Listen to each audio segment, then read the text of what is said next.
Chào cả nhà đã đến với kênh YouTube Thạch Dương. Hôm nay mình sẽ like cho cả nhà xem cách mình thay một bộ áo xe máy sẽ như thế nào nhé.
Rồi, rất nhanh nha các bạn, sắp xong rồi.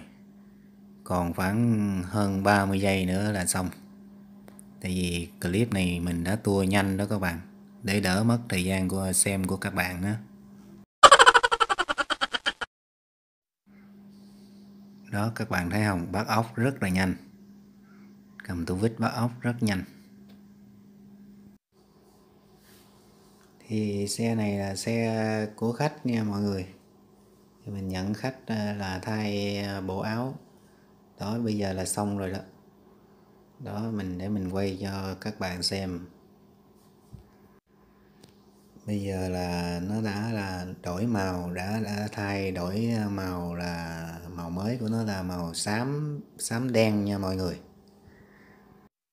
Các bạn xem kênh Thấy hay thì nhớ nhấn ủng hộ cho mình nhé mọi người. Giờ tạm biệt nhé, hẹn gặp lại. Bye bye.